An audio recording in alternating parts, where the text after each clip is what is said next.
Hello and welcome to Overclocking MSI Radeon R9 280X Twin Frozr video tutorial. My name is Alex Morose and I will be your tutor during this video tutorial.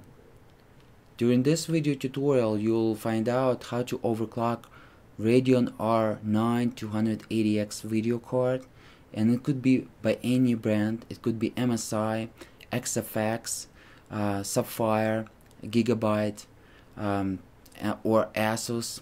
It doesn't matter, or his and any other brands. But in this video tutorial I'm going to use the MSI Radeon 280X basically video card, which is R9 280X, and just want to let you know that I have overclocking experience of video cards since 2000. I overclocked my first video card Voodoo 3 2000. Some of the old school overclockers probably know that video card from 3DFX brand, one of the first brands that introduced the video accelerators to the gamers and to the public, and then later they was bought by Nvidia, and they just closed the company after that point, Nvidia. But anyways, this video tutorial requires beginner knowledge and it's designed for the total beginner. I will teach you the basics of the overclocking.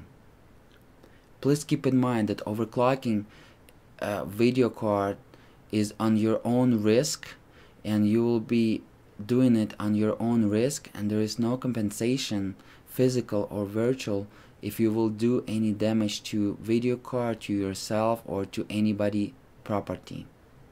I'm not going to compensate for this, and you're doing it on your own risk. So there are some tools and some procedures required, basically some steps for this video tutorial. Let me go ahead and tell you those requirements. Of course, Radeon R9 280X video card is required. I'm going to use this again MSI brand, but you can use any other brand. You can also use the Radeon HD 7970 just because it's based on the same Tahiti GPU, and pretty much Radeon HD 7970 is a Radeon R9 280X. It's pretty much the same video card. I suggest you to download two softwares. Just Google for it, and it's MSI Afterburner software, testing software, and also the software that will give you abilities to tweak the frequencies on your GPU and video GDDR5 memory. There is other software that called GPUZ software. By the way, all those softwares are freeware, just let you know. And GPUZ software is a nice software where we can track some frequencies and just double make sure that our frequencies are applied to the system, and just see our bandwidth and some other values, which is pretty handy while you're overclocking. Also, there is 2 up to 4 hours required to test the stability, and you need to be brave enough to apply new frequencies to your video card. But keep in mind that software overclocking, and today I will show you just the software overclocking. Software overclocking are 99.99% safe, and during my 13 years of experience of overclocking video cards, I own 27 video cards, and I built about 50 computers to my clients, which I also overclocked. I never saw a failed component from the software overclocking, or if there was a failed component, that manufacturer just didn't want to replace, just basically didn't want to replace that video card, because software overclocking is safe. And if, let's say, your video card will fail on you, you can send it to the manufacturer and you can tell them, look, my video card just failed, and they will replace it for you, because There is no way for them to find out that you're running your video card at higher frequencies than it's supposed to, because software overclocking is available only during the while your system is on, and when you will reboot your system, software overclocking will be cleared, and BIOS will pick up the frequencies on GPU and video memory, which was basically provided by the manufacturer, and then your system will boot with those frequencies. And then if in MSI Afterburner you have that option to remember the frequencies, it will apply the frequencies but only with your operating system. There's no way for anybody else to know those frequencies or know that you overclock your video card if you will do it through the software. Some overclockers doing it through the hardware as well, by basically modifying the transistors and etc., adding some new transistors to the video card, which is we're not going to discuss during this video tutorial, and I'm not consider it very beginner friendly at all. It's more when you will get to the hardcore overclocking, and even I consider myself PC hardware enthusiast and overclocker. I'm not modifying my transistors and not editing the transistors, because what I learned is pretty much not worth it. Software overclocking is the best because it's basically free, and you just get an extra performance, which is up to 5-7 frames per second extra, which is comes free for you, which is nice as well. And why not, right, folks?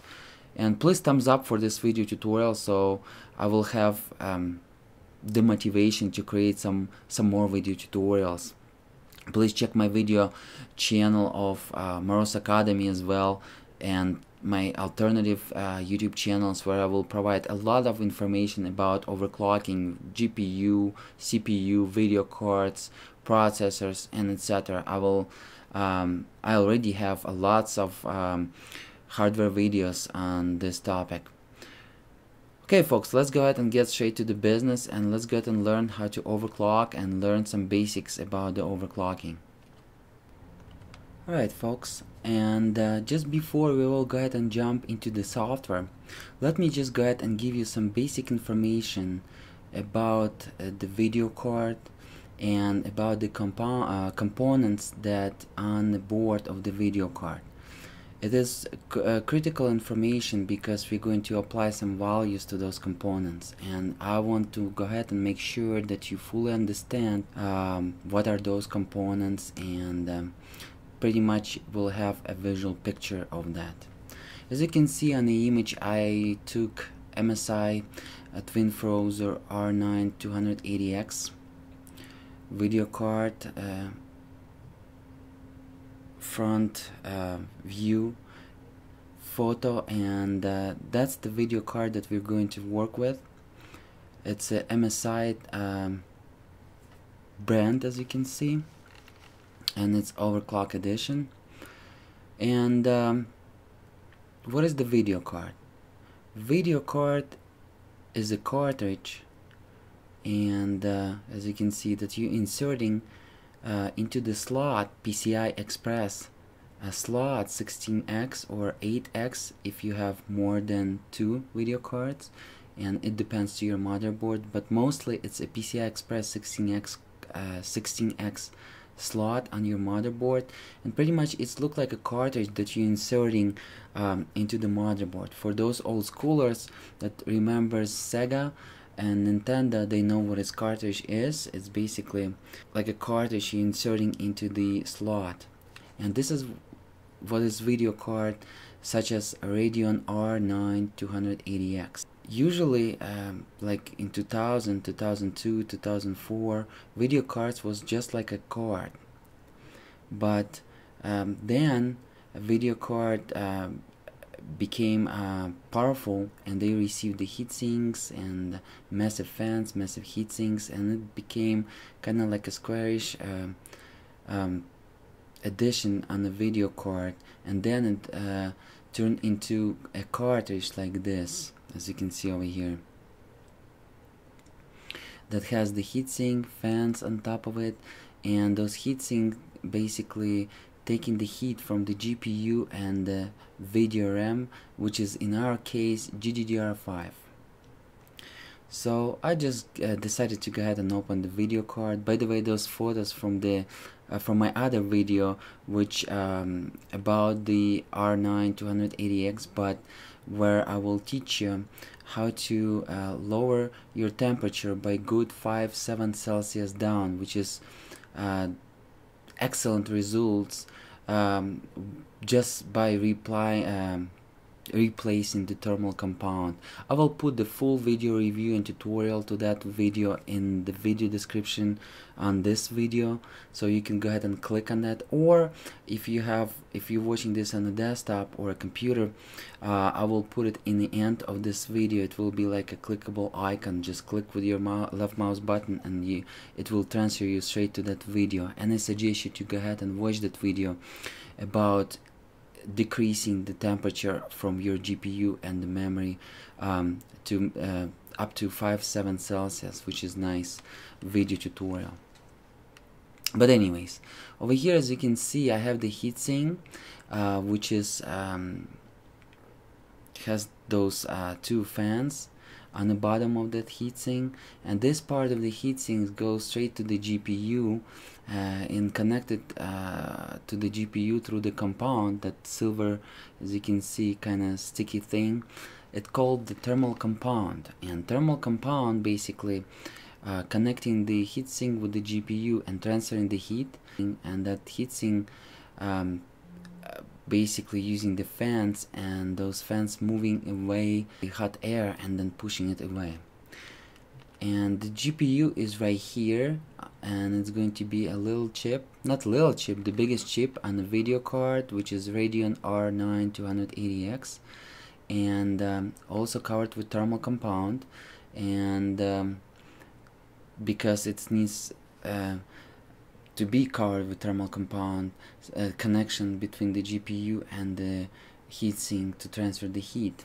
So GPU is not going to burn, and that heat will be just transferred to some heatsink and then moved away. And if you have a good case and airflow in your case, then it will cool it down pretty good. And around it, as you can see, we have a bunch of chips, and usually on some other video cards, not on this particular video card, you're going to see some square chips like this. Let me show it to you, like this, and they're going to go like over here around the GPU, just like this chip right here.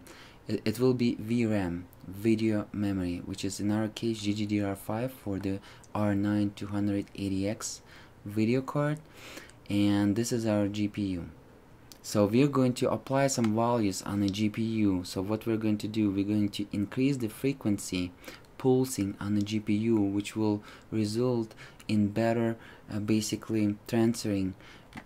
Much higher frequency of the pulsing will transfer more data on the GPU through the transistors, and we're going to increase the frequency pulsing on the VRAM, which in our case covered with this another heatsink that will be connected with this heatsink and transfer the heat away, which is nice design, by the way, on this Twin Frozr.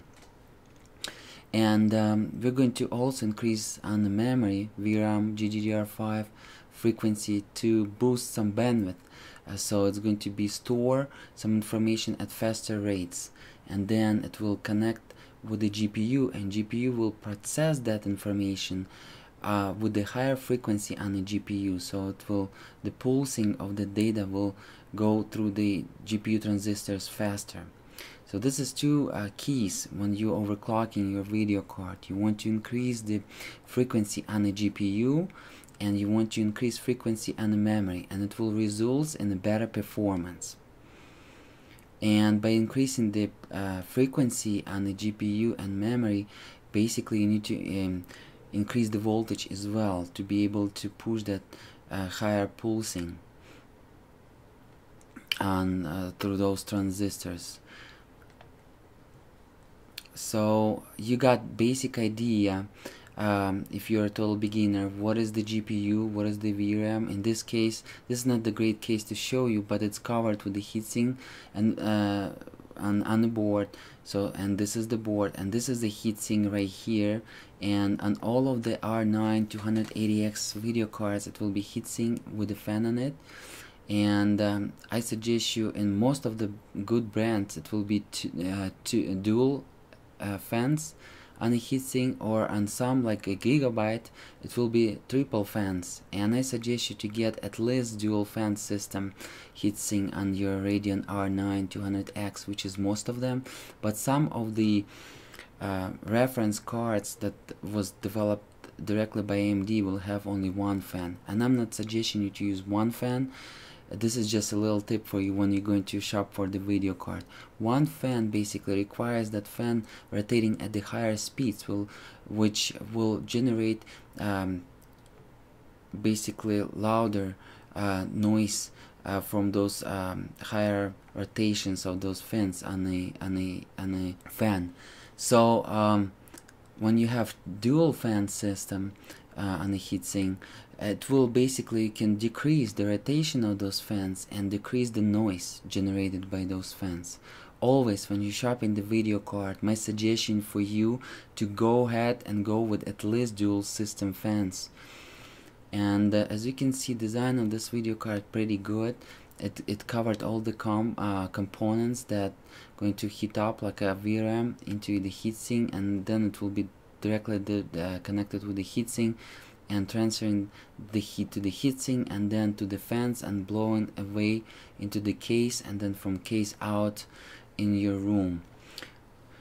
So pretty much you got an idea, and let's go ahead and move on. And now we will go ahead and manipulate with the frequencies on the GPU and the video RAM, which is GDDR5, to increase the performance. Alright folks, and I'm assuming that you downloaded the MSI Afterburner and GPUZ. Let's go ahead and run the GPUZ. So GPUZ basically has a lot of values that are useful for overclockers. Let me go ahead and demonstrate you some.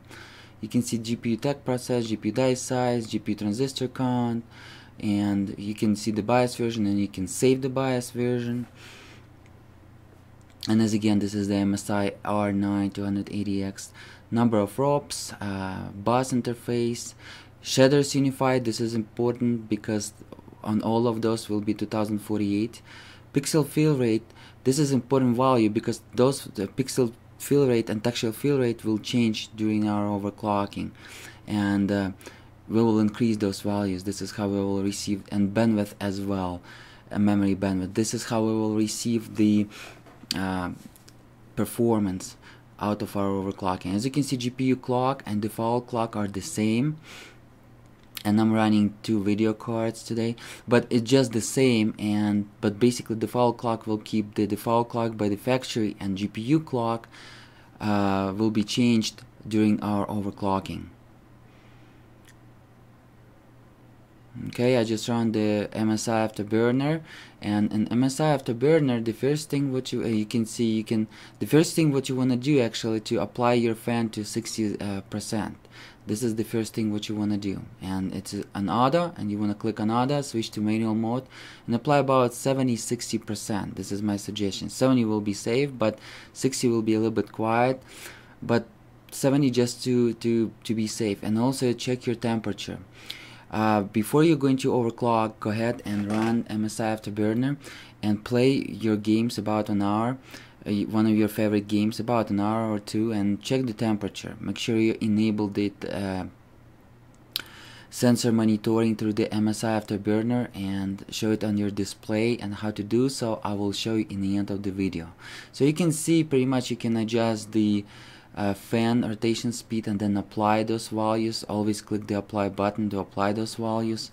60 will be just as good for my taste, because I don't want to go too noisy, and 60 is just a good kind of quiet video card in your case. And that 60% rotation fan speeds are just good for my taste. Okay, the second thing what you want to start with to apply in the GPU, and you just saw I just applied the GPU to 1090 and click apply, and now I'm just applying the memory clock to 1550, and you can see the difference right here in GPU clock versus the default clock. There is a difference. Also, there is a voltage for R9 280X, and you want to put it all the way to 1190, or I would say 1200 to be safe. Keep in mind that this increasing voltage, basically you're increasing more voltage to allow more pulsing and frequencies, and it will heat up your video card because more voltage will go over the GPU, and basically it's increasing the micro voltage on the GPU. 1.2 is 1200 is safe voltage, micro voltage. Okay, core clock, you can do 1100, and most of those video cards will take this overclock and be stable.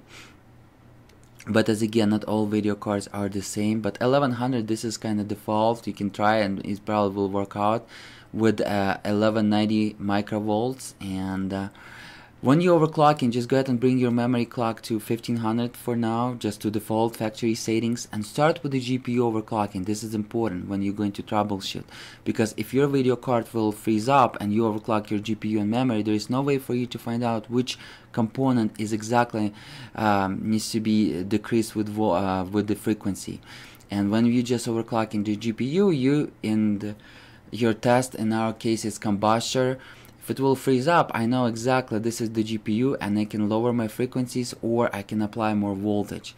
But I'm not suggesting you to go above 1200 microvolts, especially if you're a beginner. So keep that in mind. And right now you can see my temperature load. I have the 2 video cards. In your case, probably going to show 1 video card. 7970 is basically showing the R9 280X with the earlier drivers. Just want to let you know, so don't freak out. Even if in your case it will show the 7970, it is 7970 actually GPU, but AMD just rename it to R9 280X, and new drivers will display R9 200X. But in this case, with the beta drivers, it's showing 7970. You can see the GPU load on the left side, just because I have 2 GPUs showing 2 stats, but in your case will be only 1, and pretty much run this Kombustor about an hour or 2, and bring the maximum heat on your video card. Keep your eye on temperature, and as well, if it will freeze up, then you want to lower your frequency on the GPU by 10, and if you're running 1200 microvolts, and try it again, and if it will be stable, here we go, you got your perfect GPU time clock. In my case it will be 1120, but some video cards can be 1130, 1140, 1150. Even I heard on some of the Asus and Sapphire cards you can go up to 1200 megahertz on a GPU. So when you will find out the maximum frequency of the maximum stable frequency, of course you wanna adjust the frequency, and then you want to test it. In our case I'm using the Kombustor, but I suggest you to use Kombustor and all your favorite games as well. Then start with the memory.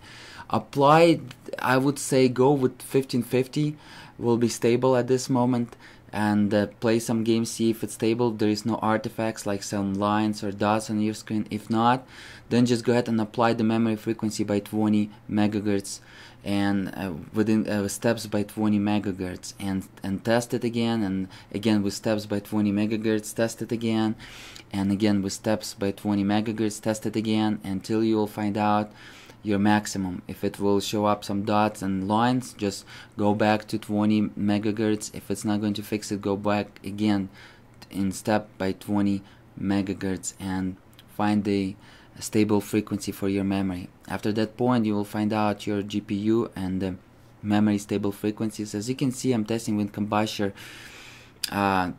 like in few minutes, so I'm not suggesting you to do so. You want to test your overclock at least 1-2 hours to make sure it's stable,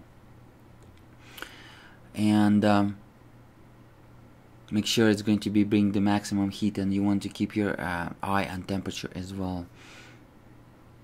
Pretty much you will see it will freeze up on 1130, just because I didn't put 1200 microvolts voltage, and it freeze up, and program crash or freeze up. That means that GPU problem most likely, and artifacts and dots on the screen most likely it's going to be a memory problem. So you want to go back on your GPU by 10 megahertz, or you want to apply your micro voltage higher, and 1200 will be just fine with 1120. But just want to let you know, if it's not going to freeze up, then we're fine. As again, it's not 1200, freeze up, we're not fine. What solution? If I'm not willing to apply more micro voltage, I can lower it by 10 megahertz on my GPU clock, which is core clock. GPU clock, as again, when I'm saying GPU clock, I meant the core clock, so keep that in mind.